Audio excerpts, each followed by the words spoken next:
Welcome back here on Live Now from Fox, and you are taking a live look over D.C. That is the Capitol building there in the distance. 9:21 on the East Coast and 6:21 on the West Coast.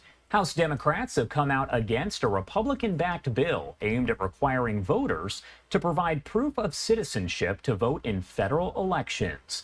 It's called the Safeguard American Voter Eligibility Act and is known more commonly as the SAVE Act.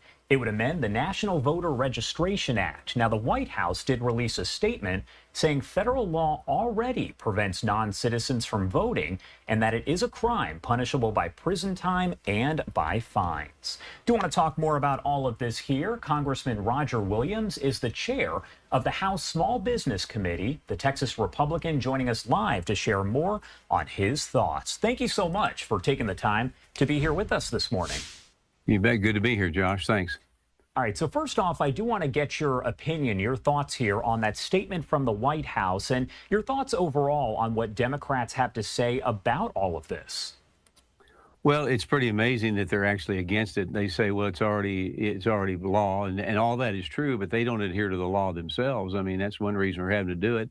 It also says you can't come across the border between the ports of entry illegally and tear up property and kill people, but they seem to think that's okay. So the SAVE Act just kind of tightens things up that you have to be a citizen to vote. And it also puts a little more emphasis on the states to get their voter rolls in order. And I was the Secretary of State of Texas before I came to Congress, so I know about voting. And one of the issues, too, is we need to share voter rolls. States need to. So if people are registered in 2 or 3 different states, they'll know who is and who isn't. So there's a lot can be done, but it empowers local elections to be cleaner. But it also just reinforces the fact that if you're going to vote and realize part of the American dream, you have to be a citizen. Do you think that the SAVE Act is going to pass? And if it does pass, are Republicans concerned that Biden would veto it? Well, he vetoes everything that's legal, doesn't he? I mean, he breaks the law himself. So I'm sure he would, but why would he? I mean, it just again reinforces the greatness of America that if you live in America and you work hard, you want to become a citizen, you can exercise your vote and your voice can be heard. So we'll see. But anything that we do out of the House, it's he's vetoed some other things. Actually passed the House and Senate, and he would veto it. So I haven't heard what he would do, but I would think he probably would veto it. What would you say to anyone who doesn't support the SAVE Act right now? What information, what message would you want to get across to them? Well, that's a good question. I would just say why. I mean, aren't you a patriot? Aren't you an American? Do you believe in the land of laws? Do you believe in freedom and liberty and opportunity and the American dream? I mean, why would you not want to continue to shore up one of the precious rights we have in this country is voting? Why would you want to shore that up? Why would you not want to keep cheaters from being involved? Why would you want people that didn't shed their blood or hard work and their sweat and their equity and their treasure? Why wouldn't you want to support those people? So, but there again, if it's a Republican idea, it's not a good idea. But they've got their problems right now. So I'd rather be on our side talking about the SAVE Act than trying to save a president. And we'll talk more about that in a second. I do want to ask you, though, what is one, in your opinion, misconception that you think people have about this legislation? Well, I think that if it's a misconception, those that think it's an overreach or whatever, they might say, well, he already had to be a citizen to vote. That's right.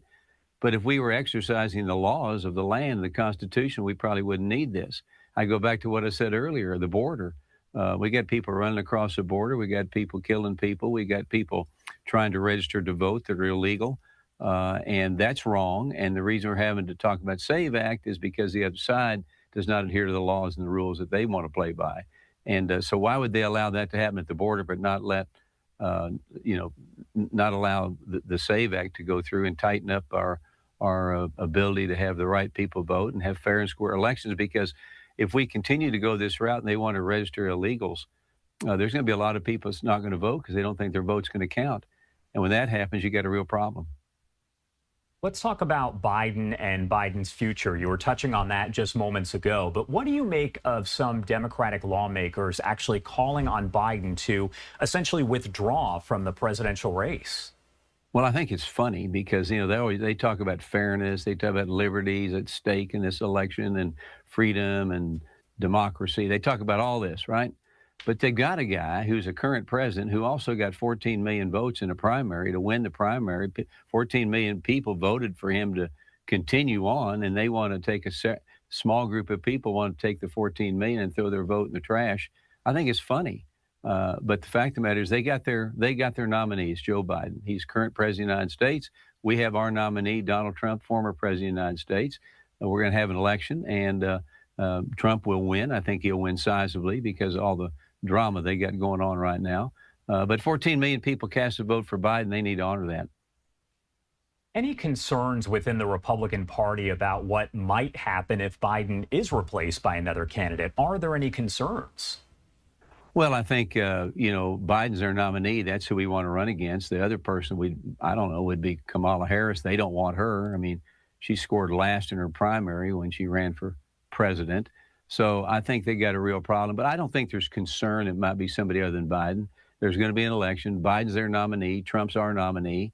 They're going to run for president. They're going to talk about the issues, and the people are going to decide. So there's nobody they're going to pull out of the rabbit out of a hat that I think can beat Donald Trump. But I don't even know if they can even do that because they've got their nominee. He's got the delegates. He's got the money. Congressman, thank you so much for taking the time to join us this morning. Anything else you want to add about any of this before I let you go? Well, I would just say to everybody's listening, voter turnout's important because there's more conservatives than liberals in this country. We just need to vote. More people think like we do than not, but we can't get tired. We can't take days off. We got to take days on. Understand this truly is the most important election for a lifetime. Voter turnout wins it for the Republican Party. All right. Representative Roger Williams, thank you again for taking the time to be here with us. Thank you, Josh. God bless.